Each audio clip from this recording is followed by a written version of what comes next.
Non, toye 8e anniversaire à Paris, on va éviter qu'il okomona papa. Tout le monde me connaît. Papa a se reprendre et okomona.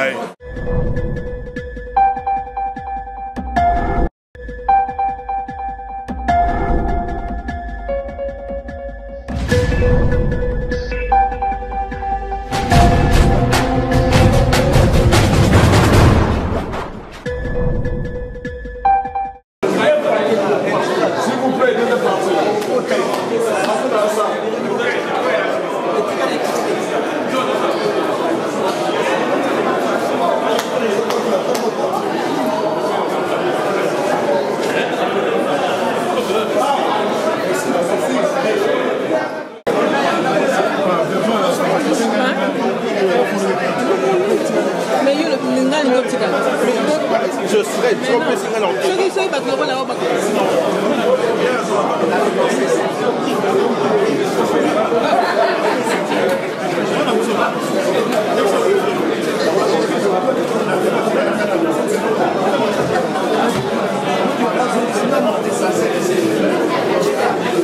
Est-ce que tout le monde peut s'asseoir, s'il vous plaît?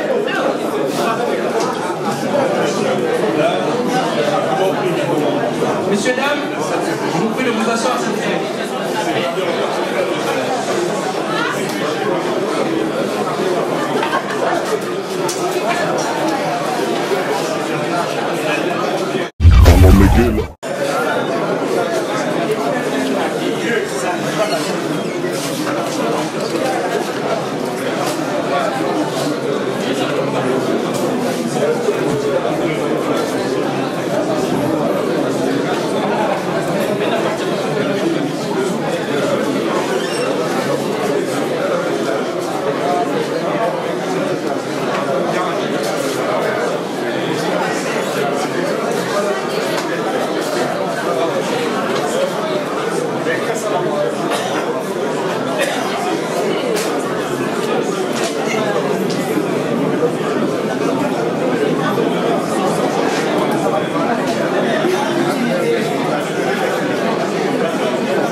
Pillage des ressources minières du Congo dans le Rwanda interposé, paru au Nègre éditeur, préfacé par le journaliste américain Keith Amansno et postfacé par Maître Christopher Black, avocat au tribunal pénal international pour le Rwanda.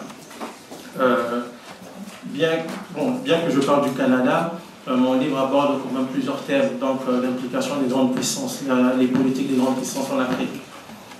Qu'est-ce qui m'a poussé moi à écrire ce livre? C'est du Canada où je vis. J'avais une image assez angélique de ce pays qui est ma deuxième patrie. Et donc j'ai toujours pensé que les Canadiens étaient mieux que les Français, les Américains et les Espagnols. J'étais comme le Canadien moyen qui pense toujours que bon, tout se passe très bien, que nous ne sommes pas impliqués dans des conflits dans le monde. Et en 2006, le Paul Kagame, le président du Rwanda, était invité au Canada. Et il a rencontré des responsables de l'industrie minière canadienne. Je tiens simplement à rappeler que le Canada est la première puissance minière au monde. Donc 75% des multinationales minières se trouvent au Canada et bénéficient de la législation de ce pays. Et donc, quand Paul Kagame était invité là-bas, j'étais surpris par l'attitude du gouvernement canadien parce que ce monsieur était déjà pointé du doigt dans l'assassinat de 3 ressortissants canadiens au Rwanda. Et donc, pour moi, il y avait quelque chose qui ne tournait pas. J'avais laissé passer. Et plus ça continuait, plus on apprenait de plus en plus que ce pays, le Canada, était largement impliqué dans des conflits dans la région des Grands Lacs. Et donc, j'ai débuté mon enquête comme ça, sans a priori. Je voulais simplement essayer de creuser un peu. Donc je n'avais pas une grande idée de l'application, de la profondeur de l'application canadienne, mais aussi des autres grandes puissances. Quand je commence, la première chose qui me frappe, c'est que je découvre dans les notes d'archives du gouvernement d'abord l'implication du Canada dans l'assassinat du Premier ministre Patrice Emery Lumumba. Et pour moi, c'était très surprenant dans la mesure où nous savons tout ce qui se passe au Congo. Et les Nations Unies l'ont à maintes fois relevé. Les Congolais n'ont pas souvent fait attention à cela. Et si le Rwanda a réagi violemment après la publication du Mapping Report, c'est simplement parce que le Mapping Report vient remettre d'une certaine manière en question la version officielle du génocide qu'on nous présente. Pour une fois, on dit que les troupes du FR aussi ont massacré des gens à l'est du Congo. Malheureusement, parce que je ne suis pas trop un fan de ce rapport, simplement parce que dans ce rapport, on parle beaucoup plus des massacres des populations Hutus que des populations congolaises. Et je suis surpris que des experts des Nations Unies disent qu'il faut attendre la mise en place d'une juridiction internationale pour statuer sur le cas du génocide, alors que dans le cas du Rwanda, après un mois, on était capable de statuer qu'il y avait un génocide au Rwanda, alors que plus de 16 ans après la mise en place d'un tribunal pénal international pour le Rwanda, on n'a pas été capable de prouver hors de tout doute raisonnable la planification de ce génocide. Donc, nous avons des affabulateurs, des aventuriers, qui viennent comme ça, qui veulent nous imposer une narration de l'histoire qui n'est pas nôtre pour justifier aujourd'hui les massacres, les viols des femmes qui se commettent à l'est de notre pays. Et dans cette politique des grandes puissances, il faut comprendre que vous avez tous, comment en 1996 vous avez été envahi. Pendant cette invasion, les Américains et les Canadiens ont mis à la disposition des troupes du FPR des avions espions pour les orienter dans les zones où se trouvaient des réfugiés pour les massacrer.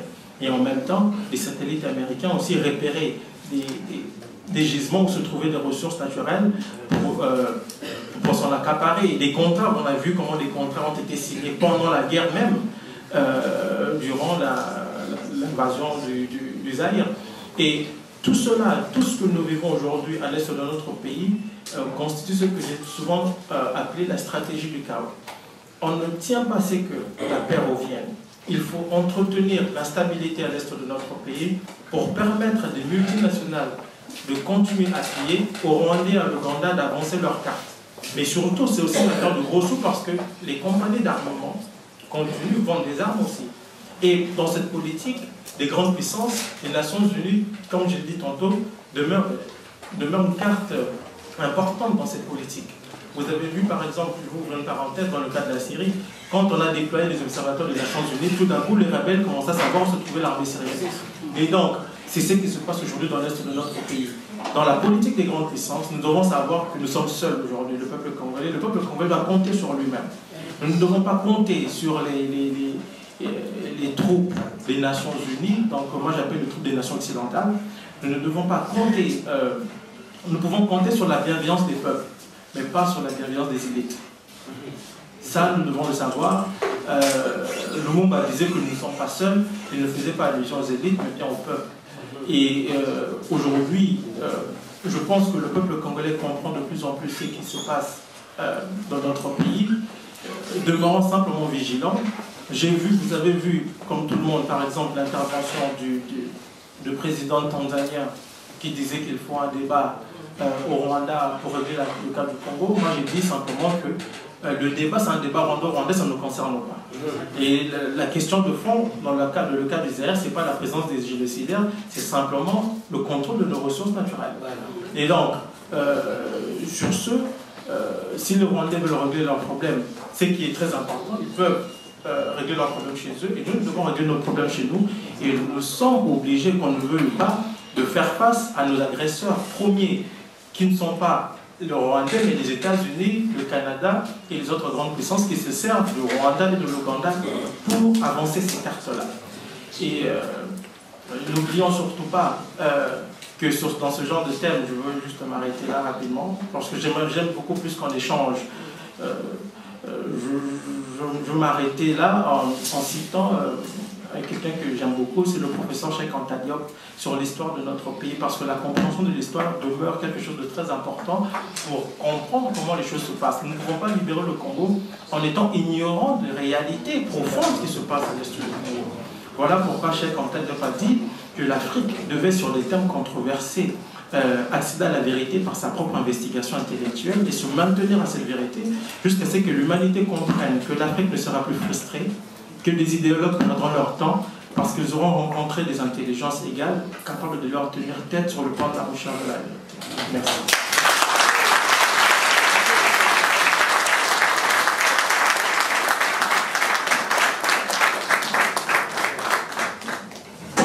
Monsieur Payan, qui peut faire se lever pour mieux vous voir.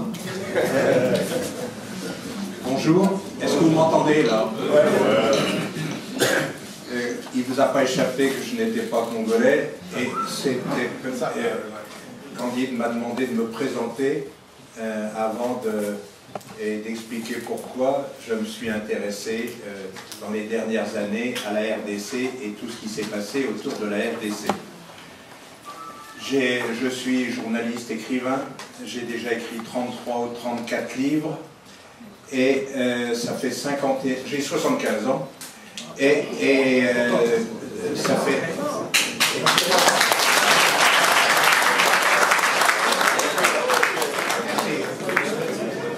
Et ça fait 51 ans que je vais en Afrique. D'abord, j'ai vécu en Afrique, et puis je n'ai jamais abandonné. Mais pendant très très longtemps, je me suis intéressé à ce qu'on appelle ici le précaré, c'est-à-dire essentiellement les pays d'Afrique centrale. J'entends le Gabon, la Centrafrique, le Tchad, le Cameroun, le Congo-Brazza, etc.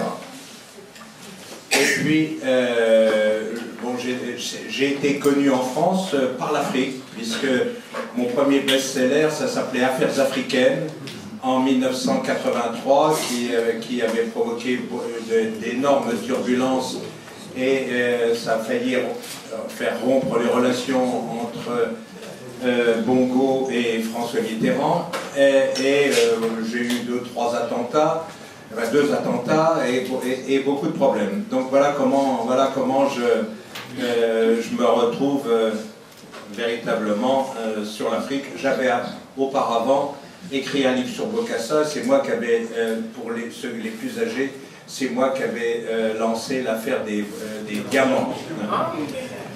Donc il y a très nombreuses années. Et puis, donc je vais passer très vite. Il se trouve que j'ai fait une biographie de François Mitterrand en 1994, et donc j'ai eu l'occasion de parler à plusieurs reprises avec lui, et notamment de parler avec lui du Rwanda. Et il se trouve que je l'interviewais le jour où, le 1er juillet 1994, il rencontrait le président Museveni. Et donc à cette occasion-là, il a voulu que je l'accompagne jusqu'au moment où on verrait Museveni arriver dans la cour de l'Élysée. Et ça a été pour moi, disons, je ne sais pas combien, 20 minutes, une demi-heure, très très intéressante. Parce que le 1er juillet 1994, pour ceux qui ont connu cette époque-là, c'était pas longtemps, une dizaine de jours après le début de l'opération turquoise. Hein, et avec une propagande absolument hallucinante contre la France, venant des pays anglo-saxons. Et donc voilà la situation. Et donc j'ai cette phrase qui m'a marqué toujours et qui m'a expliqué que je suis revenu sur d'abord le Rwanda, et il m'a dit cette phrase: savez-vous, à l'époque on pensait que seuls les Hutus étaient des génocidaires, et il a cette phrase: savez-vous que les Tutsis massacrent aussi. Donc j'ai cette phrase-là dans la tête. Et puis à partir de 95, enfin 94-95, je suis un citoyen comme tout le monde, je regarde ce qui se passe et je m'y intéresse évidemment, mais dans un premier temps je n'ai pas l'intention de travailler sur ces questions. Mais il y a une telle propagande qui est faite, notamment à partir de la Belgique et des États-Unis, pour expliquer que François Mitterrand est un génocidaire, et que les Hutus sont tous génocidaires, que je dirais que ça commence à monter chez moi. On arrive au début des années 2000 où tout se fixe. Parce que je rappelle à tous ceux qui ont suivi, parce qu'elle intéresse votre pays, évidemment, ce qui s'est passé au Rwanda. On ne peut pas comprendre ce qui se passe aujourd'hui si on ne comprend pas, comme l'a expliqué Patrick, ce qui s'est passé avant au Rwanda. Et donc, au début, 1994, on parle du génocide des Tutsis et des Hutus modérés. Hein. On ne pouvait pas faire autrement, puisque la première personne qui est assassinée, c'est quand même la première ministre, Agathe, qui est une Hutu. Donc on ne pouvait pas éliminer les Hutus. Et petit à petit, les Hutus modérés ont été évacués et on est arrivé au génocide des Tutsis. Avec génocide des Tutsis et donc une collaboration étroite de François Mitterrand avec les génocidaires. Et donc ça commence à me chauffer un peu, et donc autour de 2003-2004, la propagande est telle que pratiquement tous les journaux français, presque tous les journaux français, sont sur cette ligne, c'est-à-dire Hutus génocidaires, Tutsis carrément des anges, le grand sauveur étant Kagame, et Habyarimana étant le diable, accompagné pratiquement de toute la classe politique française. Donc j'essaie de faire travailler les jeunes d'abord sur ce sujet-là. Aucun éditeur ne veut de jeunes, et s'il faut y aller, il faut un vieux comme moi qui a l'avantage que ces livres marchent pas mal. Et donc je me lance sur une analyse sur le Rwanda. Je ne sais absolument pas où je vais. L'idée principale, c'était de travailler sur l'attentat du 6 avril 1994, qui est le point de départ de tout, puisqu'il y a au moins une chose où tout le monde est d'accord, c'est que c'est cet attentat-là qui est le facteur déclenchant du génocide.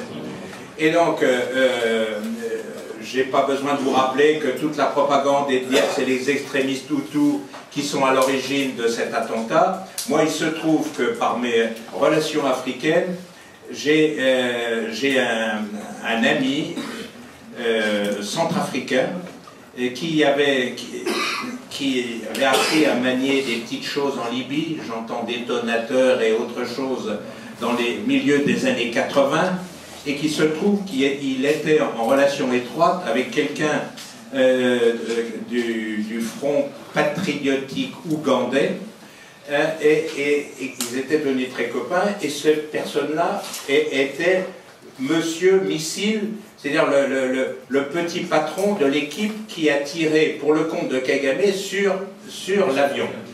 Et donc, moi je sais ça en 96, mais cet ami africain ne le disait pas du tout pour que j'écrive un livre ou que j'écrive des articles, mais à partir de là, j'ai eu déjà une conviction qui était faite. Et donc, quand quelques années plus tard, je décide de travailler sur le Rwanda, mon intention est de travailler seulement sur l'attentat, parce que l'attentat est totalement un point clé. Et donc, j'ai l'intention de faire un livre qui est au fond une reproduction de technique du coup d'État de Malaparte, en montrant que c'est une nouvelle technique pour changer de régime, c'est de tirer sur l'avion du président. Hein, donc c'était ça mon point de départ, et je me mets à travailler, et je trouve, au bout de quelques mois, je m'aperçois en fait que l'histoire du Rwanda, c'est sans doute une des plus grandes manipulations, en tout cas de toute la fin du XXe siècle, hein, avec propagande incroyable, etc. Et donc j'écris un livre qui est tout simplement une enquête, et sur l'attentat. Donc je dis que pour moi, il n'y a aucun doute possible que l'attentat a été commandité par Kagame, qu'il n'y a pas seulement eu des massacres de masse, même appelons un génocide de Tutsis, il y a eu des massacres de masse dès 90 de Hutus, et que le TPIR ne s'occupe que des Tutsis, je veux dire, ne s'occupe que des Hutus, et ne voulant absolument pas faire d'enquête sur les crimes commis par les gens de Kagame.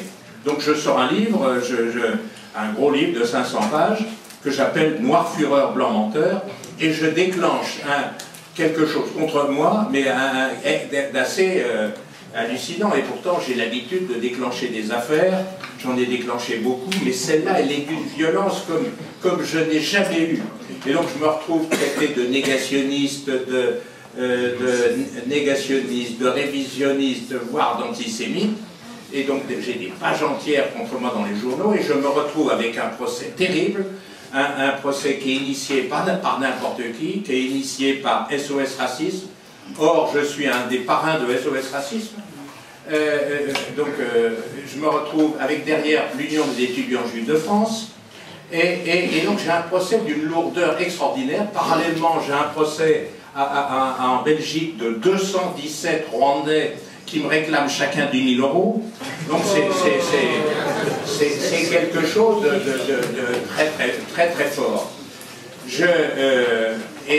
Alors, je dis tout de suite la fin des procès, ça me dure 5 ans quand même, et pas avec n'importe qui. Hein. J'ai y compris et venu témoigner à mon première instance. J'ai eu une certaine Madame Taubira qui est venue pendant 1h30 dire les pires horreurs sur moi. Hein, et j'ai eu donc des attaques violentes. Je précise tout de suite que j'ai tout gagné.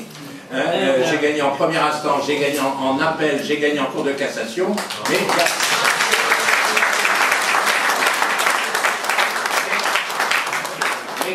dans les journaux qui m'avaient attaqué sur des pages entières, la plupart des journaux, au mieux, il y en a eu 1 ou 2 qui ont fait 2 lignes hein, sur ma victoire totale, et les autres, leurs lecteurs ne savent pas que j'ai gagné aujourd'hui. Mais c'est pas pour ça que je voulais que vous sachiez donc la nature de qu'est-ce que c'est qu'enquêter sur le Rwanda, hein, c'est quelque chose de terrible. Mais l'avantage de ce procès, c'est que je me suis retrouvé, d'habitude, quand je fais une enquête, je fais la promotion, je referme tout et j'attaque un autre sujet. Là, incapable d'abandonner mon sujet, puisque j'avais les procès. Donc j'avais des avocats, il fallait que je travaille pour les avocats. Comme vous le savez, les avocats, ils mettent en forme ce que vous avez trouvé, mais c'est vous qui faites le travail. Et donc, plutôt que de travailler que pour les avocats, je me suis dit, il faut quand même que j'essaie de comprendre toute cette histoire du Rwanda. Et donc j'avais parlé déjà un peu du rôle des Américains, j'avais parlé évidemment du rôle de l'Ouganda, parce qu'on ne pouvait pas parler de cette histoire si on ne savait pas que c'est l'Ouganda qui avait, Museveni, qui avait complètement aidé Kagame et les Tutsis, donc j'avais déjà pas mal travaillé là-dessus. Mais comme j'avais des années devant moi, donc je me suis mis à essayer de comprendre. Et aussi une des questions importante que j'avais dit, mais pourquoi je me retrouve avec les organismes de la communauté juive contre moi? Quel est le rapport? Et donc, il faut quand même que je vous dise, en première instance, je me suis retrouvé avec l'ancien président de l'Union des étudiants juifs de France, qui a dit que mon livre, Noir Fureur, Blanc Menteur, c'était comme Mein Kampf. Donc, c'était quelque chose d'une violence tellement folle que j'ai essayé de comprendre. Et, au fond, merci de ces attaques, parce que j'ai commencé, dans un premier temps, à faire déjà un autre livre, dont le fil rouge était le Rwanda, qui m'a permis d'aller un peu plus loin, et j'ai fait un livre sur un personnage important en France, qui était très très pro-Kagame, qui était Kouchner. Et donc j'ai fait un livre qui s'appelle Le Monde selon K, et de nouveau je me suis retrouvé avec des attaques d'une violence folle, y compris au Parlement, en m'attaquant, en laissant entendre que j'étais antisémite. Autrement dit, je parle de Tutsi et je parle de Hutu, et je me retrouve plus ou moins antisémite. Donc, et voilà comment, petit à petit, j'ai essayé de comprendre ce qui s'était passé dans la région et pourquoi j'avais l'implication disons, de personnalités juives. Je précise pour vous dire à quel niveau ça se passait. C'est quand en appel, donc je gagne en première instance, SOS Racisme, l'UEJF remettent ça en appel, et le matin du procès, j'ai quand même Elie Wiesel, donc extraordinaire grande personnalité juive qui a failli être président de la République d'Israël, et Bernard-Henri Lévy, tous en quelques heures, qui me massacrent complètement. Et donc toujours la même question, mais qu'est-ce que j'ai fait pour me retrouver dans cette situation-là?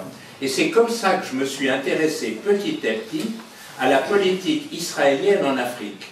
Et donc, je ne vais pas reprendre ce qu'a dit Patrick tout à l'heure, donc sur tout ce qu'il a dit, je suis d'accord avec lui, mais mon livre, je crois, amène une dimension supplémentaire, donc qui est supplémentaire, mais qui ne va pas du tout en contradiction. C'est que petit à petit, j'ai repris toute la politique israélienne depuis la création d'Israël en Afrique. Et ce que je me suis aperçu petit à petit, qu'il n'y avait pas d'études, ou pratiquement pas d'études faites sur ce sujet, mais que, deuxièmement, c'est la seule puissance qui a une politique cohérente et toujours la même depuis la création d'Israël. Et pour elle, l'Afrique est quelque chose d'absolument essentiel. Et donc j'ai essayé de comprendre pourquoi. Essentiel pour ce qu'elle considère pour sa sécurité. Et donc quand on regarde depuis donc le début des années 50, la grande puissance qui est le grand ennemi d'Israël, c'est l'Égypte, qui est une puissance africaine évidemment. Et à l'époque, tous ceux qui cherchent l'indépendance, tous les militants, ont le regard tourné vers le Caire, évidemment. Et donc, pour Israël, ça a toujours été d'essayer de compenser cette influence importante de cette puissance africaine qui est l'Égypte.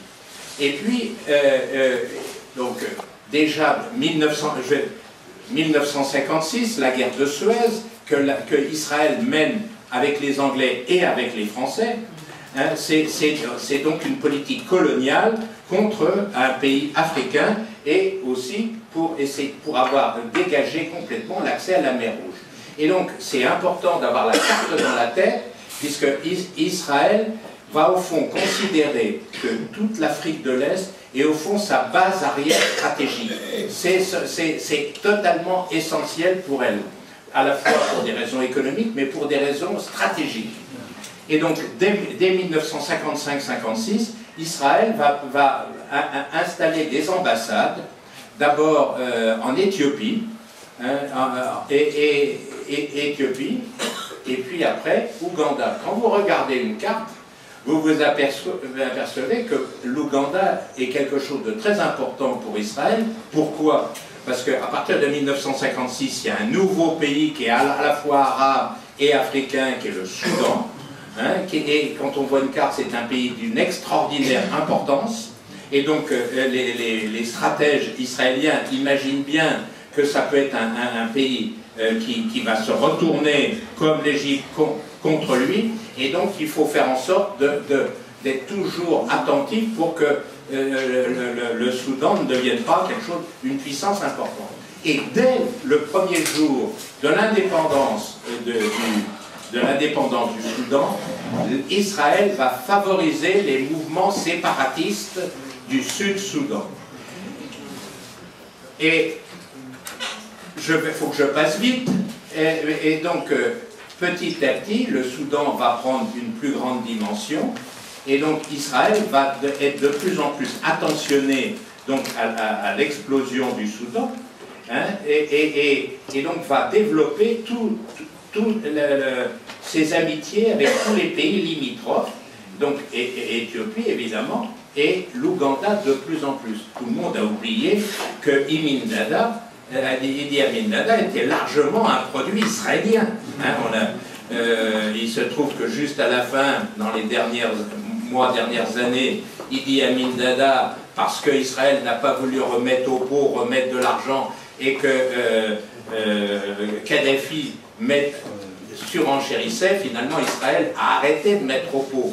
Et donc Idi Amin Dada s'est retourné vers Kadhafi. Mais le point de départ, ça faisait partie de la politique israélienne d'être toujours en accord avec l'Ouganda. Et donc, alors je vais passer encore pas mal d'années, pour comprendre ce qui m'est apparu comme évident, pour comprendre tout ce qui se passe en Afrique centrale, il faut avoir un œil sur Washington, évidemment, mais aussi un œil sur Israël, et Israël par rapport à Khartoum.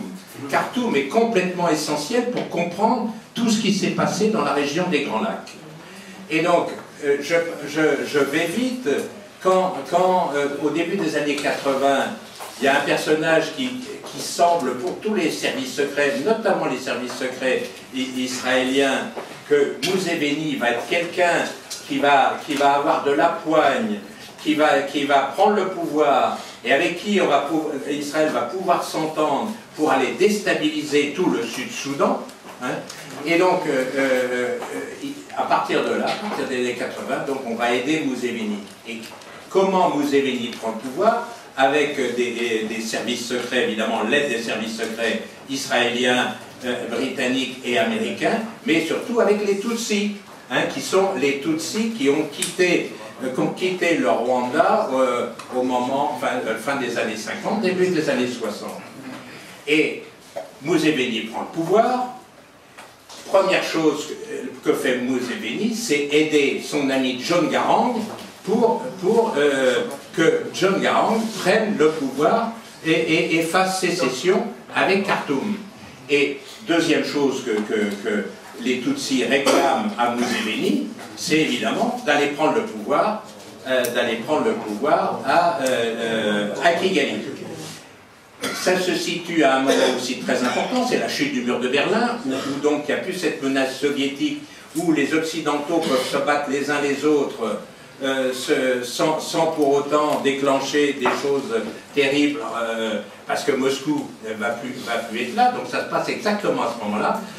Chute du mur de Berlin, donc c'est 89, et à partir de là, les Américains vont reprendre aussi, associés avec les Israéliens, ce que Roosevelt voulait à la fin de la Deuxième Guerre mondiale, c'est-à-dire la fin des restes de l'impérialisme et français et britannique. Et donc les Américains ont décidé d'y aller à fond à partir de la chute du mur de Berlin. Donc, et pour aller vite, ce qui va se passer, c'est que donc Museveni va aider donc Kagame à prendre le pouvoir et va se former en réalité une alliance anti-Khartoum. Et donc les deux leaders pour les États-Unis et pour Israël vont être les deux leaders, les nouveaux gendarmes de toute l'Afrique centrale, c'est-à-dire Museveni et surtout Kagame. Et donc, dans cette logique-là, eh bien, Mobutu n'a plus de raison d'être. Ce n'est plus... Mobutu a servi. Hein, il a été d'abord le grand allié d'Israël, et de façon extraordinaire. Et il a, dans la mesure où il y a deux phénomènes qui se passent, qui sont simultanés, chute du mur de Berlin d'abord, et puis progressivement, en quelques années, la fin de l'apartheid, la fin du régime Sion, avec Washington, évidemment. Et à partir de 2001, il va avoir une autre fonction, évidemment, de l'utilisation de ces personnages, c'est la lutte contre le terrorisme, enfin tout au moins c'est ça la couverture.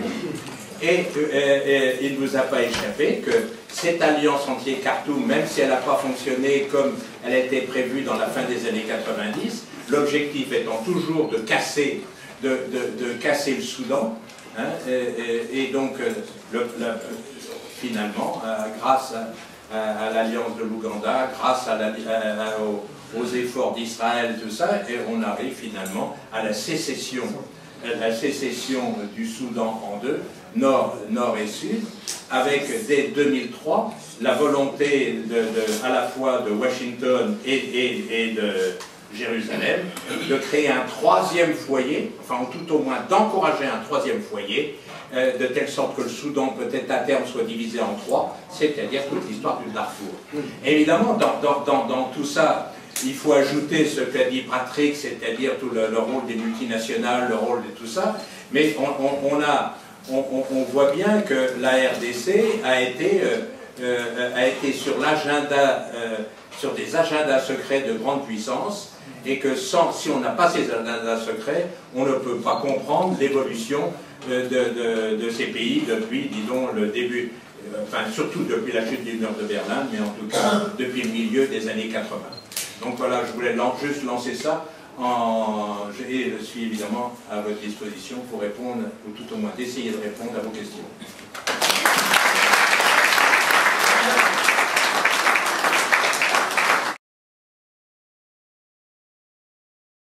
Possibilité externe de rentrer comme ça aussi facilement. Je veux dire, autrement dit, pour dire autrement, c'est-à-dire que il y a, et c'est vrai, donc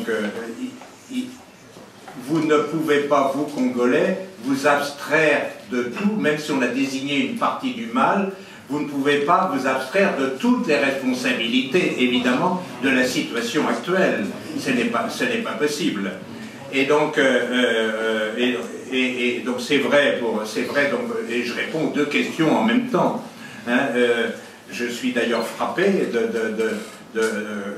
comme je bouge beaucoup, je vois beaucoup de Congolais, et donc je vois en même temps la facilité qu'ont les gens qui manipulent, les politiques qui manipulent dans ce pays, de profiter des éclatements, politiques. Et donc, si moi j'avais la marge de manœuvre donc des puissances diminueraient et vos marges de manœuvre augmenteraient si évidemment vous étiez mieux organisé, que l'opposition soit mieux organisée. Ça me semble évident. Autrement dit, pour résumer, évidemment, je suis incapable de chiffrer, mais vous portez, vous Congolais, une part de responsabilité dans la situation actuelle, c'est évident. Monsieur Bécourt.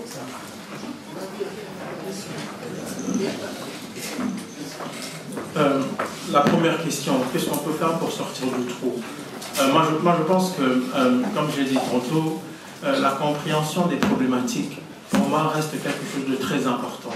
Pendant très longtemps, on a vu que si les Congolais, et là je n'exclus pas la responsabilité congolaise dans tout ce qui nous arrive, comme l'a dit Pierre, mais si aujourd'hui nous sommes dans cette situation, alors que la déstabilisation a commencé quand même depuis les années 90, c'est parce que pendant très longtemps nous ignorons réellement ce qui se passait. Et donc, un bon diagnostic, pour administrer un bon produit médicamenteux, ça prend un bon diagnostic. Et aujourd'hui, je pense, en faisant ce diagnostic, en identifiant le mal, une partie du mal, parce que le mal est aussi congolais, nous pouvons parvenir à faire quelque chose. Qu'est-ce qu'on peut faire? Moi, j'ai toujours dit que tout passe par la conscience historique des peuples. Quand un peuple n'a pas de conscience historique, quand un peuple ignore son histoire, il est appelé à la revivre.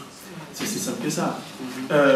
Pour parler de la deuxième question, si les été bien organisés, bien entendu, peut-être qu'on allait réduire, comme l'a dit Pierre, la marge de manœuvre des grandes puissances, mais cela ne veut pas dire qu'on n'allait pas nous déstabiliser.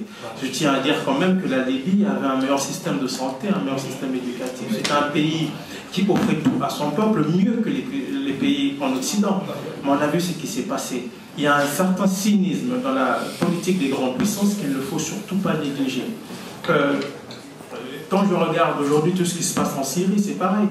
On ne nous dit pas, en fait, la réalité, la vérité sur certaines affaires, comme un pays comme la Syrie ou la Libye, des pays qui n'avaient même pas de dette extérieure. Donc vous avez des pays comme ça qui ont essayé, malgré les embargos, il ne faut pas oublier, de nourrir leur peuple. On a quand même monté des histoires bidons pour avancer des politiques déstabilisatrices afin de mettre la main sur les ressources de ces pays-là. Donc, il faut créer dans le mécanisme psychique des peuples une certaine conscience historique qui leur permettra de résister à chaque fois que ces choses-là arrivent.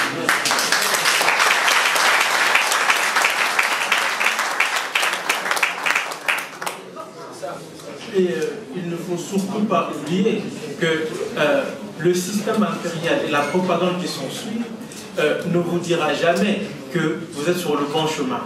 Les résistances ne seront jamais mises de l'avant.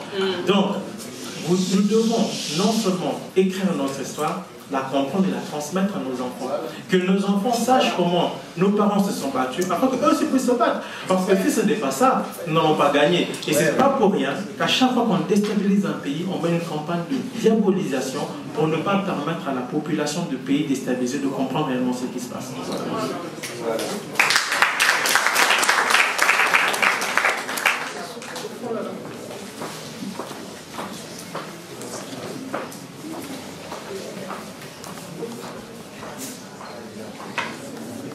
C'est vous battre, je partage totalement ce qu'a dit Patrick, c'est-à-dire la conscience historique, et la conscience historique complétée par la vérité des dernières années.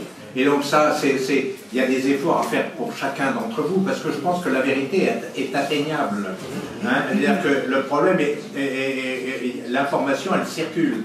Le problème est le choix dans ces infos.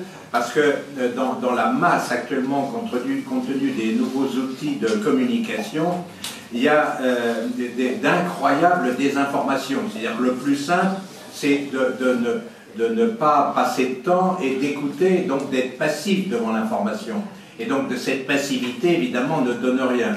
Cela dit donc, autrement dit, ce que je peux dire de l'extérieur, c'est de vous encourager tous à vous rencontrer, à travailler, à savoir, ne serait-ce que la réalité. Et cette conscience-là ne peut n'être que de la connaissance de la réalité. Et Patrick parlait du diagnostic, on ne peut rien faire si on n'a pas un bon diagnostic. Alors après, quelles alliances? On est déjà à un stade au-delà des alliances. Hein. C'est-à-dire qu'il faut déjà être dans des appareils politiques très sophistiqués déjà pour pouvoir parler d'alliances. Il est évident qu'il y a des alliances, mais qui doivent exister. Je suis sûr qu'un certain nombre de gens parmi vous ont des liens avec un certain nombre de Rwandais qui vivent des drames du même type que vous. Je pense notamment aux Hutus classifiés génocidaires.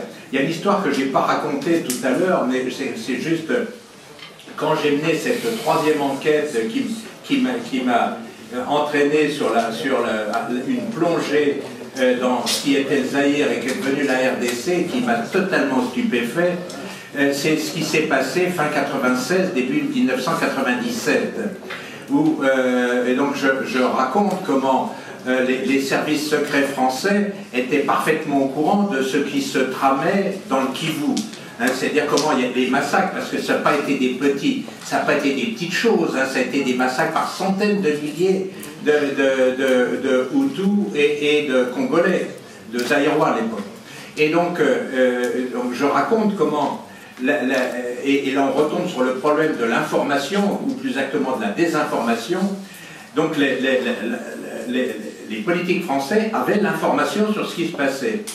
Mais il y avait une telle propagande faite notamment par les anglo-saxons que quand Chirac a voulu une première fois en fin novembre 1996 de lancer une opération pour aller au secours des Hutus et des Congolais qui étaient massacrés, il a compris que la propagande était telle à cause de l'affaire du Rwanda qu'il était obligé de monter, de faire la promotion d'une force multinationale, sachant pertinemment qu'il fallait qu'elle soit dirigée par un Américain ou un Canadien, sachant à quel point la désinformation avait été forte. Et donc l'opération a été lancée, les Américains ont fait semblant de l'accepter et ils sont passés par un Canadien pour la casser. Une deuxième fois en janvier 1997, les massacres continuaient toujours. Je vous rappelle, à l'époque, il n'y avait pas grand monde qui parlait de ces massacres. Tout le monde estimait, la propagande était telle qu'on estimait qu'au fond c'était normal que les Hutus étaient massacrés. C'était une logique la revanche contre ces génocidaires. Hein. Et donc, or, il y a peu de gens, mais je me rappelle d'Emma Bonino, hein, qui était la commissaire européenne et qui parlait de boucherie. Hein, c'est-à-dire que c'est une des rares à d'avoir prononcé ce nom de boucherie.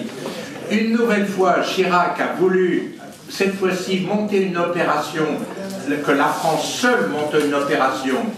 Elle était totalement montée. Elle a été montée à Creil, elle a été montée, la DGSE est partie, les forces spéciales sont parties, elles étaient autour de Kisangani, tout était prêt pour arrêter les choses. Eh bien, qu'est-ce qui s'est passé? C'est que tout simplement, Bill Clinton a passé un coup de téléphone à Chirac, je ne sais pas ce qu'il lui a dit, mais il l'a sans doute menacé au sens, à l'époque la France voulait réintégrer des commandements dans l'OTAN. Toujours est-il que du jour au lendemain, et il a convoqué Charles Millon qui me l'a raconté, Charles Millon et d'un seul coup démonté tout, et Charles Millon a dit mais pourquoi ne cherche pas, démonte tout. Et donc on a remonté. Pour vous dire un peu tout ça, pour revenir à la question de l'information, de la désinformation. Autrement dit, la seule chose que je peux vous encourager, c'est évidemment contrer la désinformation, vous renseigner, vous réunir, vous êtes nombreux manifestement, vous êtes capables de monter des cellules, vous êtes capables de partager le travail, et donc c'est d'abord l'information.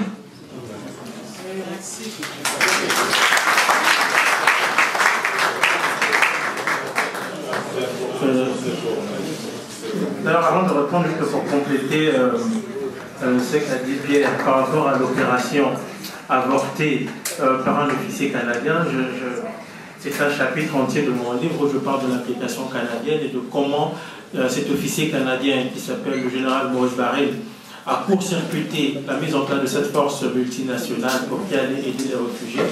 Et juste après avoir fait ça, après avoir permis de massacrer aux drones et autres avions de coordonner les massacres des populations, il a été récompensé au Canada, il a été nommé chef d'état-major. Et donc, tous les Canadiens qui ont été impliqués dans la déstabilisation des Grands Lacs ont été récompensés par les officiels, par le gouvernement canadien, dont le général Dallaire qui était le commandant en chef de la mission des Nations Unies au Rwanda. Et vous savez, on a même fait un film sur lui, donc un film de propagande. Tantôt, on a posé la question qu'est-ce qu'on peut faire, le peuple congolais, pour lutter contre ce système.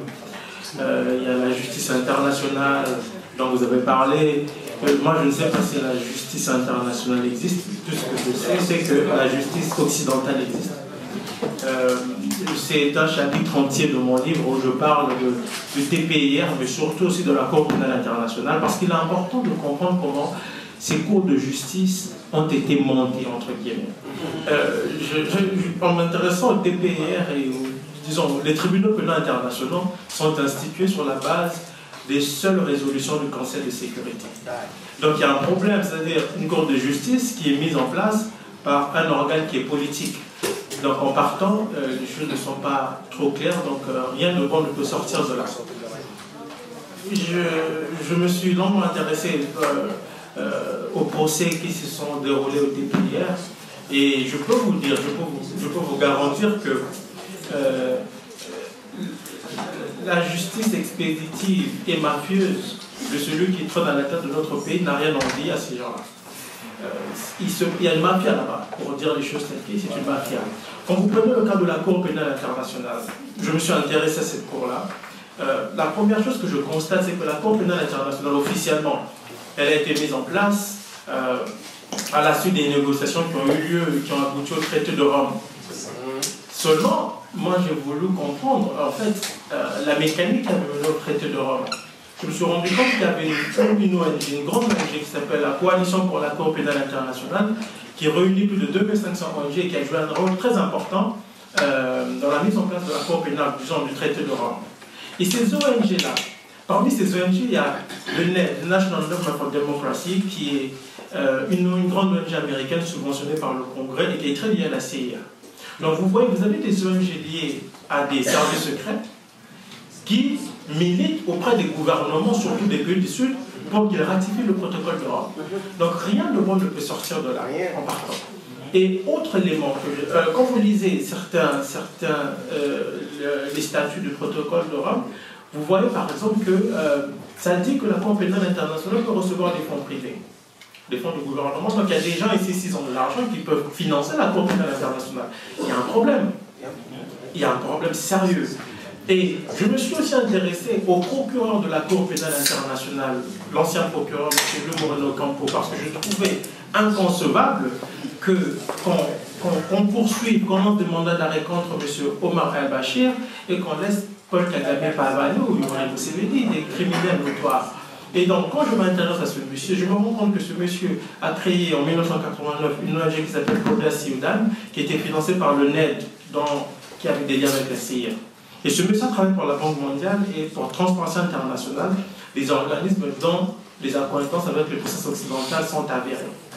Et quand vous lisez même les documents, certains documents révélés par Wikileaks, on parle des liens très étroits entre ce procureur et des intérêts américains puissants. Donc, c'est juste pour dire, aujourd'hui, moi je considère la Cour pénale internationale comme le FMI, la Banque mondiale, l'OMC. Ce sont les organismes qui sont mis en place pour assujettir les pays du Sud. Et donc, je ne vois pas pourquoi est-ce que certains de nos dirigeants vont ratifier ces protocoles. Et ce qui est curieux dans cette histoire, c'est que les États-Unis n'ont jamais ratifié le protocole de Rome. Étrangement, ce sont eux qui financent beaucoup plus la Cour. Il faut s'interroger pourquoi. Et surtout, ils peuvent utiliser le Conseil de sécurité pour régler leurs comptes avec certains dirigeants qui jugent incontrôlables. C'est le cas de Omar el-Bashir aujourd'hui, qui, une fois, vous allez constater que quand un chef d'État a un problème d'Occident, très vite on brandit CPI. Ça doit nous interroger, ça doit nous alerter en tant que Congolais. Et moi, je suis de ceux qui pensent que la meilleure manière de juger les criminels les grands criminels contre l'humanité qui ont sévi au Congo, c'est d'abord de commencer par libérer le Congo du joug de ceux qui ont créé ces cours-là et rétablir le rapport de force, nous imposer sur la scène internationale et faire comprendre à certains États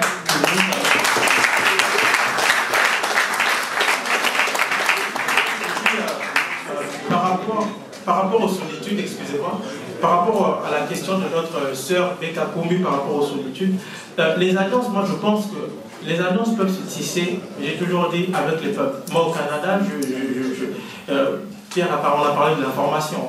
Moi quand je donne des conférences au Canada, aux États-Unis, je parle dans les universités partout. Et j'ai compris l'importance aussi d'alerter nos compatriotes de ces pays-là, de les tenir au courant. Parce que dans un pays comme le Canada, où les gens ont vraiment une idée angélique de ce pays, quand les Canadiens ont pris connaissance de mon livre, pour beaucoup, ça a été un choc, un terrible choc.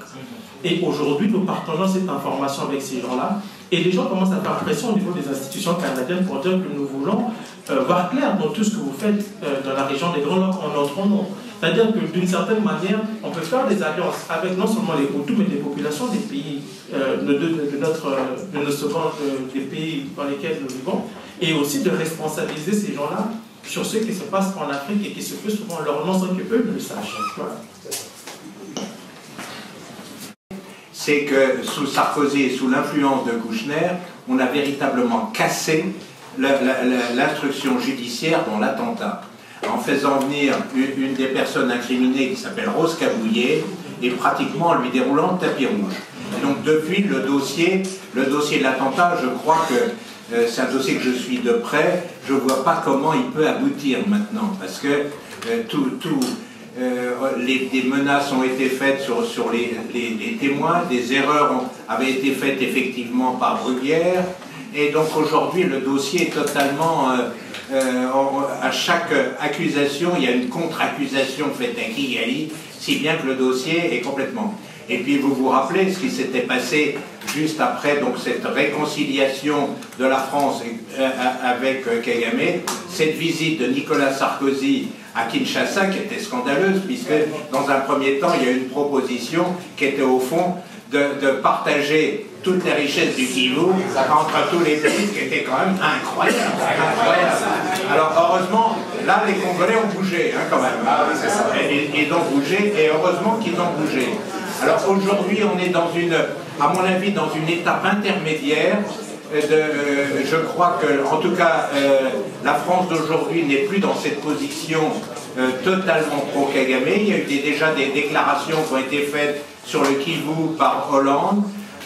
Mais c'est un dossier où la désinformation a été telle, on voit bien que les politiques sont tétanisés sur ce dossier. Parce que dès qu'ils bougent, ils se font traiter par un nombre d'associations très importantes, de négationnistes, de révisionnistes et tout. Et donc on revient sur le problème de l'information, ou plutôt de la désinformation. Et pour répondre au monsieur aussi, et vous savez, la seule chose pour faire passer des messages dans un pays, en France comme dans les autres, c'est évidemment de constituer un lobbying important. Et donc, il me semble que le lobby congolais n'est pas assez important en France, et ça c'est votre problème. C'est pas, voilà.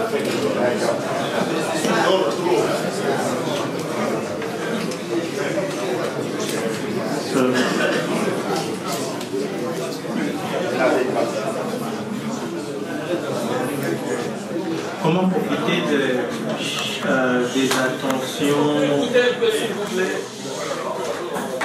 profiter des attentions de certaines personnalités occidentales dans tout ce qui se passe chez nous? Je pense que, d'abord, d'après moi, je vous dis, d'abord les problèmes sont mal posés.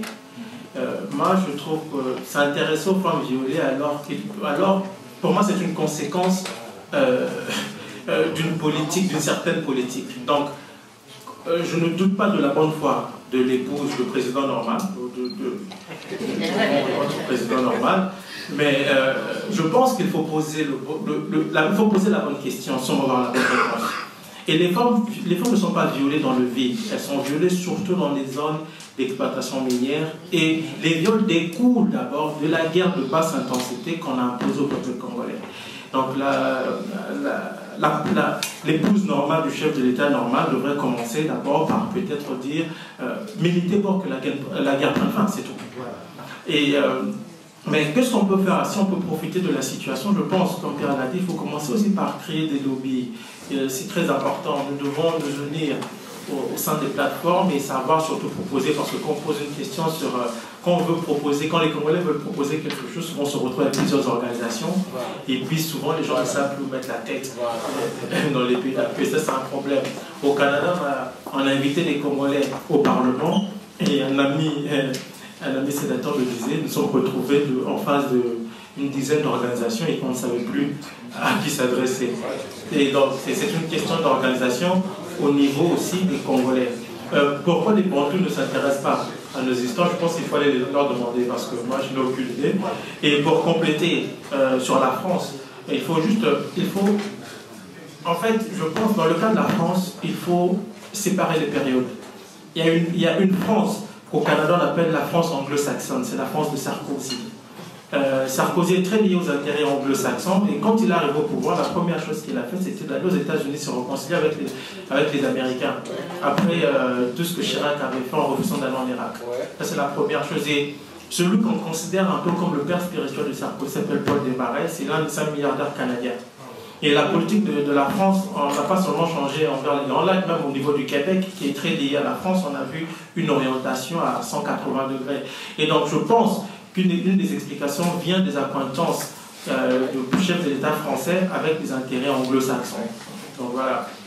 Je pense que c'est tout. Bon, j'ai dans Carnage, j'en parle longuement, mais ça on revient sur toute la question rwandaise, sur le Congo, c'est-à-dire que je suis là-dessus en accord avec des papiers qui ont été faits par l'Apareco, c'est à savoir que Joseph, en tout cas au début, est un produit rwandais. Donc, alors après, les évolutions des hommes politiques, quand ils rentrent dans une arène internationale, ça devient plus compliqué. Mais ce qui est sûr, c'est que pour comprendre, y compris pour comprendre la politique de Joseph Kabila, il faut avoir un œil sur Kigali, évidemment. Même si la politique n'est pas linéaire, mais il faut toujours s'interroger à un moment donné quelle est la position de Joseph Kabila par rapport à Kigali. Tout le reste, je suppose que c'était, vous avez parlé du lobby Tutsi, c'est-à-dire que effectivement dans mon livre, pour ceux qui, il y a tout un chapitre pour raconter que ceux qu'allaient devenir les agresseurs, c'est-à-dire les Tutsis rwandais, en 90, en réalité ils ont mené une campagne très très astucieuse dès 83 avec un journal qui s'appelle Impuruza. Et effectivement, dès 83, il lance ce mot qui va être très très très efficace à terme, c'est le terme de juifs d'Afrique. Autrement dit, eux, avant d'être agresseurs, ils se qualifient au niveau médiatique comme des victimes, et des grandes victimes. Si bien que c'est un modèle, je ne sais pas si dans les écoles de guerre, on s'intéresse au cas rwandais. En tout cas, si on ne le fait pas, on devrait s'y intéresser. Parce que la guerre commence le 1er octobre 90, mais elle a été précédée, avant le premier coup de feu, d'une campagne extraordinaire d'information. Donc il y a non seulement l'histoire des Juifs d'Afrique, mais il y a aussi toute l'histoire, c'est-à-dire que ceux qui ont organisé la propagande ont compris que le monde était en train de changer et que la politique ne se faisait pas seulement avec les politiciens, et que la société civile, et notamment les ONG, les associations, et notamment les associations de droits de l'homme, étaient essentielles. Et donc la propagande de ceux qui allaient faire la guerre, quand ils démarrent la guerre, ils sont totalement en association avec des ligues de droits de l'homme. Si bien que quand la guerre va se développer à partir de 90, eh bien vous pouvez refaire la lecture des journaux de l'époque.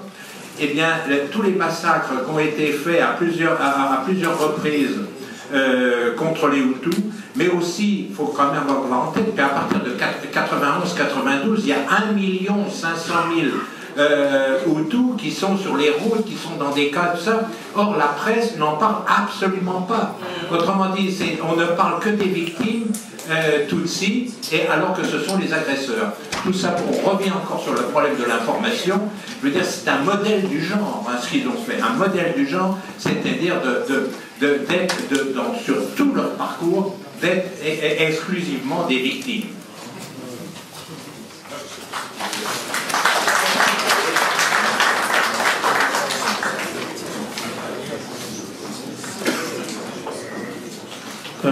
Juste pour compléter bien, j'allais vous lire les propos de Kagame après la guerre. Il a dit nous avons mené la guerre de la communication, de l'information mieux que quiconque.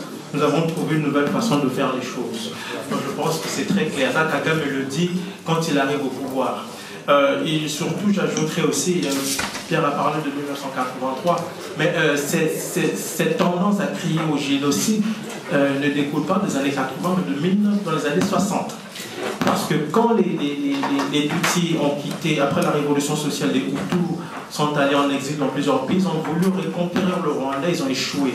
Et ils ont mené dès cette époque-là une campagne, une propagande terrible en disant qu'ils étaient victimes d'un génocide commis contre les Hutus. Tout ça, c'était en 1963. Et il y a un rapport des Nations Unies à l'époque qui déjà mettait l'emphase sur cette histoire. Et d'ailleurs, le rapporteur des Nations Unies à l'époque disait il est incroyable de constater à quel point ces gens sont fantastiques dans la manipulation de l'information. Ça, c'était dans les années 60.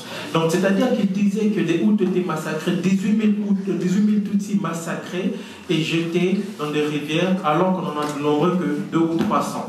Donc, ça donnait une idée de la campagne de la propagande qui se ramène. Et je pense qu'il ne faut pas revenir aussi à la question de la sœur qui a demandé qu'est-ce qu'on peut faire dans l'information. Le problème, c'est pas de l'avoir l'information est là, mais c'est quelle information? Parce que la désinformation, c'est aussi de l'information. Et il faut savoir trier. Parce que l'ennemi ne se présente toujours pas sur ces grands jours. Il sait se camoufler. Et il ne faut surtout pas sous-estimer la désinformation, surtout concoctée dans des officines obscures dans les capitales occidentales. Le scénario le plus probable, la question de frère Hervé qui parlait de la somalisation du Congo, que oui, c'est vrai, ce sont des politiques qui sont planifiées des années durant. Et je pense que dans notre lecture des événements, et ça me permettra de répondre à la question du monsieur qui a parlé de 59, je pense que dans notre lecture des événements, nos actions dépendent de la manière dont nous lisons l'histoire. Aujourd'hui, pour beaucoup des Congolais, la situation est tellement grave qu'on se demande qu'est-ce qu'on doit faire. On ne voit pas le bout du tunnel. Mais je pense que quand on sait lire l'histoire, on comprend que le bout du tunnel, moi je le vois déjà. Les Congolais qui hier festoyaient encore hier, aujourd'hui on voit des Congolais qui ont une certaine conscience. Et croyez-moi, une révolution ne s'annonce pas. Elle peut arriver demain ou après-demain.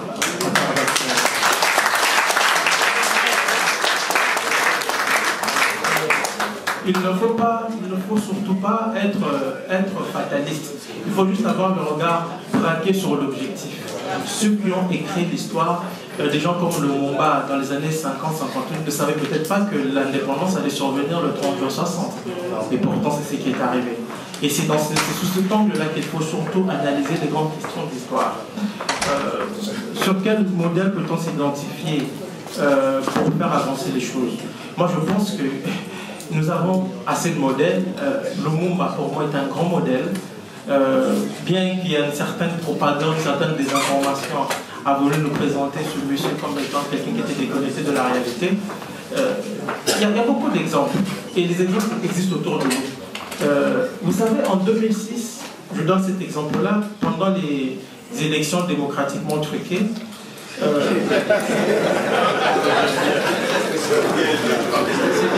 pendant les élections démocratiquement truquées, vous savez, l'Europe avait déployé la force, le fort.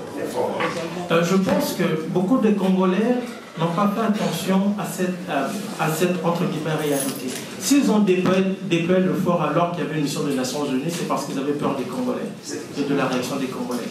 Voilà pourquoi vous devez commencer par lire votre histoire selon vous et non selon ce que vous professent les médias.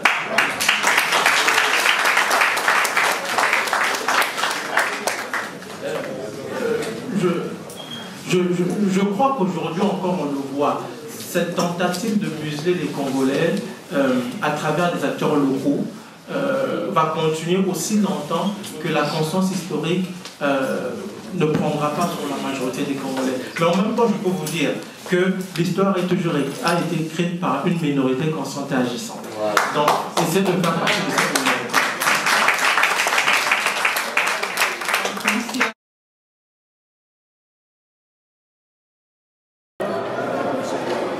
Alors madame, on arrive à la fin de votre conférence. Est-ce que vous pouvez nous dire votre ressenti? Surtout, apparemment, vous avez quand même réussi à mobiliser pas mal de Congolais. Quel est votre ressenti aujourd'hui?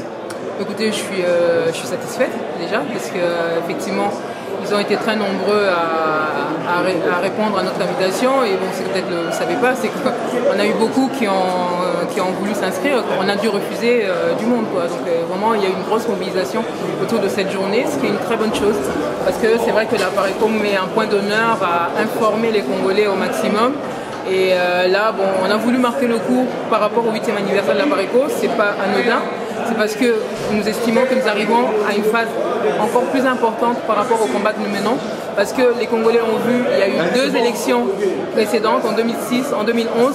Les Congolais qui focalisaient sur ces élections se rendent compte aujourd'hui que c'est pas par là qu'on libérera la RDC. C'est ce que la Pareco a toujours dit. On ne libère pas un pays par des élections. Maintenant, nous sommes arrivés à une phase où il faut enfin passer à autre chose. C'est-à-dire, s'il faut organiser des élections dans ce pays-là, il faut que ce soit organisé par des Congolais, entre les Congolais. Tant que le pays est occupé, il faut d'abord comment dire, mettre de l'ordre pour espérer satisfaire ce que les Congolais attendent. Alors, vous avez reçu 2 intervenants de qualité au nom de Pierre Péan et Patrick Mbeko. Comment avez-vous réussi ce joli coup qui s'est quasiment jamais réalisé, surtout la réception d'un auteur à succès comme M. Pierre Péan? Oui, ben, écoutez, ce qu'il y a, c'est que la vérité, on ne la change pas. Et il se trouve qu'aujourd'hui, M. Péan, il n'est pas de la Pareco, M. Mbeko n'est pas de la Pareco, et nous trouvons qu'il y a largement des convergences entre ceux que eux, ils ont mené des enquêtes. L'un par rapport à l'implication de certaines multinationales congolaises dans le pillage de la RDC, l'autre par rapport on va dire en gros toute la problématique au niveau des Grands Lacs. Ce sont des gens qui à des moments donnés ont été stigmatisés, on a essayé même de les marginaliser, mais nous voulons affirmer par cette journée que ce que ces personnes disent, au moins en partie, ça correspond à ce que le président de la Pareco, M. Honoré Ngwanda, a défendu depuis des années concernant ceux qui minent réellement la région des Grands Lacs. Et donc, comme ça a été dit là encore, tant qu'on ne posera pas le bon diagnostic par rapport à ce qui se passe en RDC, on n'arrivera pas à résoudre le problème. Donc, inutile de continuer peu importe la limite de la communication que certains mènent pour endormir l'opinion, nous, aujourd'hui, nous disons et nous réaffirmons, et cela avec d'autres, aussi bien congolais que des gens qui ne sont pas des Congolais, voilà, la vérité, elle est là. Un dernier mot, madame. Bon nombre de personnes qui sont venues aujourd'hui s'attendaient à voir le président de la Pareco, M. Honoré Ngwanda. Finalement, il a été le grand absent de la journée. Comment expliquez-vous cela? Bah écoutez, je pense que ce qu'on attend du président de la Pareco, c'est d'être là où c'est prioritaire pour les Congolais.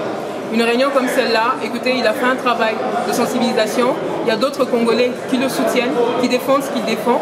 Et ces personnes-là sont à même, comme vous avez pu le voir, de porter son message sans qu'il soit là, parce que tout simplement, il est là où c'était prioritaire par rapport au combat que nous menons pour la libération de la RDC. Le président de la Pareco est au front et il est toujours avec nous. Et de toute manière, aujourd'hui, ce que vous avez pu voir, c'est que Ngwanda, apparemment, il y a eu beaucoup de petits Ngwanda. Il a fait beaucoup d'enfants. Merci beaucoup du président de la Pareco. Elle est justifiée parce que sa sécurité, je crois qu'elle est très importante. Et ce n'est pas la première fois qu'il soit absent dans ce genre de manifestation.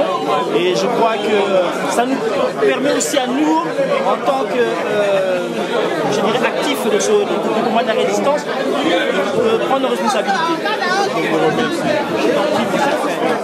Alors dites-moi, qu'est-ce que vous avez pensé dans la conférence et surtout de l'absence du président? Mais écoutez, pour la conférence, disons-le, c'est très bien passé. Nous avons vu, n'est-ce pas, les informations que nous avons souhaitées. La présence du président à cette assise n'était pas fondamentale. C'est vrai que c'est un jour important, un jour où nous célébrons le 8e anniversaire de la Pareco. Mais le président national de la Pareco, même s'il n'est pas physiquement avec nous, idéologiquement il est toujours là, parce que sa pensée, sa philosophie est toujours répandue par les membres de la Pareco. Donc ça ne nécessite pas que le président soit là. Nous sommes là et c'est bon. Odombo, on te retrouve aujourd'hui à la conférence de la Pareco. Qu'est-ce que tu peux nous dire? Pourquoi tu es venu? Est-ce que tu es membre de la Pareco?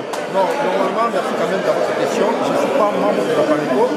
Mais la Pareco, c'est une plateforme de la résistance. Donc je suis invité par le responsable de la Pareco. C'est ça que j'ai participé dans le réunion de la Pareco aujourd'hui.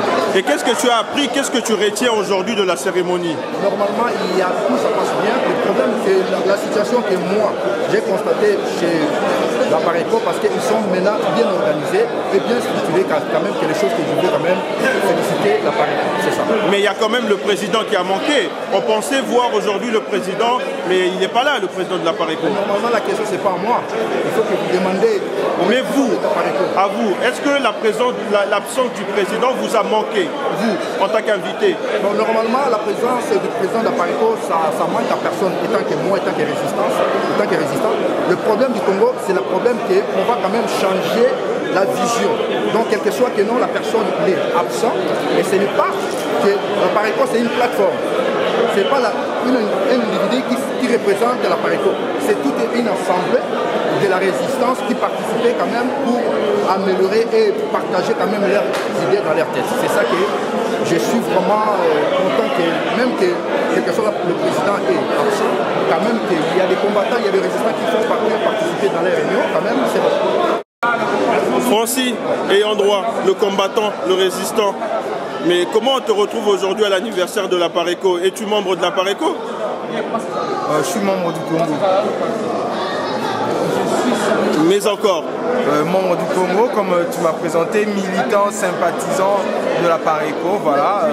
Les membres de la Pareco se disent pères de la résistance, donc nous respectons, comment dirais-je, nous respectons leur vocation, donc on est là pour les soutenir, voilà, pour lutter l'imposteur dehors. Et qu'est-ce qui s'est passé aujourd'hui dans la salle? Qu'est-ce que tu as appris, toi, aujourd'hui par rapport à cette séance? Qu'est-ce que tu as appris? En fait, la séance se déroule en deux parties. La première partie, c'était des orateurs spécialement made in la Pareco. Ils ont parlé de l'historique même de la Pareco, l'historique du combat et les solutions à venir pour nous libérer du joug rwandais occidental. Et puis après, il y aura M. Pierre Péan et M. Patrick Mbeko qui vont parler également des voies et moyens, des solutions pour nous sortir du drame dans lequel nous sommes. Et est-ce que toi, en tant que combattant résistant, tu peux esquisser déjà quelques voies et moyens selon toi, Francis? Les voies et moyens, voilà, c'est la révolution populaire. D'abord, les membres d'Apareco ont mis l'accès sur la communication, sur l'information. Voilà, il n'y a pas assez de communication, il n'y a pas assez d'information. Avant qu'il y ait une révolution populaire, ou je ne sais pas moi, coup d'État, il faut que l'information, que la communication passe. Juste une question. Aujourd'hui, c'est l'anniversaire d'un mouvement, mais comment tu expliques l'absence de son leader? Certainement pour raison de sécurité, coup de chapeau à l'organisation. Il y a même eu des détecteurs de métaux, ici, là, à l'entrée, pour une fois, dans Paris, dans une dans une réunion de combattants résistants où on trouve des détecteurs de métaux. Donc c'est pour raison de sécurité. Voilà. Oui, papa. Les autres aux arts. Non, il y a 8e anniversaire à Paris. Oui. Au Sepeli. Au Sepeli. Si, il a assez. Au moni ba frère na yo ba kebele. Donc namoni ba frère na sepeli mais na ngina sepela plus au lelo na kanisa ki yemo donc akosala na mema eto kene. Ti makolo, ti na Congo. Mais namoni ayete na regret. Ye nani? Ye moko ya Nzambo. Mais Yanzambo, hier, lobby aux accords de Yanzambo, président Etienne Tshisekedi. Non, président Etienne Tshisekedi, il y a Bimakit. Au moins, il place à Tikibiso, il y a Mosiko, il y a fait le leçon à Bimito Kende, peut-être il y a aussi l'élection de Etienne Tshisekedi à sa élection. Mais Badoussou, il y a Yanzambo Zanani. Ils allaient Rwanda, Congolais, tout a ébié Yanzambo, donc il y a Rwanda, président à Pareco. Donc, il y a comme membre à Pareco? Non, on a comme membre à Pareco, Pareco, parce que Congolais, parce que déconnexion, parce que résistant.